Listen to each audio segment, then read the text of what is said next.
ابو الدرداء رضی اللہ عنہ سے روایت ہے، وہ بیان کرتے ہیں رسول اللہ صلی اللہ علیہ وسلم نے فرمایا، کیا تم میں کوئی شخص قرآن پاک کا تیسرا حصہ تلاوت نہیں کر سکتا؟ صحابہ کرام رضی اللہ عنہم نے دریافت کیا، قرآن پاک کا تیسرا حصہ کیسے پڑھا جا سکتا ہے؟ آپ نے واضح فرمایا، قل هو اللہ احد آخر تک پڑھنا قرآن پاک کے تیسرے حصے کے برابر ہے۔ اس حدیث کو مسلم نے روایت کیا ہے۔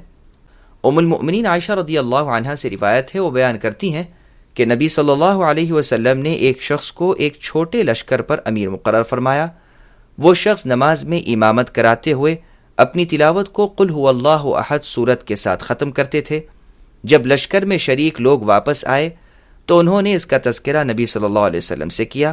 آپ نے فرمایا، ان سے دریافت کرو کہ وہ کس لیے کرتے ہیں۔ انہوں نے ان سے دریافت کیا، انہوں نے جواب دیا، اس صورت میں اللہ کی صفات اور اسماء کا ذکر ہے، یعنی اللہ کی صفات اور اللہ کے ناموں کا ذکر ہے، اس لیے میں اس صورت کی تلاوت کو محبوب جانتا ہوں۔ رسول اللہ نے فرمایا، انہیں اطلاع کر دو کہ اللہ بھی ان کو محبوب جانتے ہیں۔ اس حدیث کو بخاری اور مسلم نے روایت کیا ہے۔ انس رضی اللہ عنہ سے روایت ہے، وہ بیان کرتے ہیں کہ ایک شخص نے عرض کیا، اے اللہ کے رسول، میں قل هو اللہ احد صورت کو محبوب جانتا ہوں۔ آپ نے فرمایا، اس صورت کے ساتھ تمہاری محبت تمہیں جنت میں داخلہ دلوائے گی۔ اس حدیث کو ترمذی نے روایت کیا ہے۔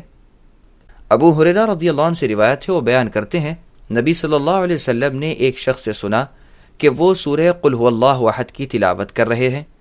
آپ نے فرمایا، تم پر واجب ہو گئی۔ میں نے پوچھا، کیا واجب ہو گئی؟ آپ نے فرمایا، جنت واجب ہو گئی۔ اس حدیث کو مالک، ترمذی اور نسائی نے روایت کیا ہے۔ سبسکرائب کیجئے ہمارے چینل اور دبائیے بیل کا آئیکن تاکہ آپ کو ریگولر نوٹیفیکیشن اپڈیٹس مل سکیں۔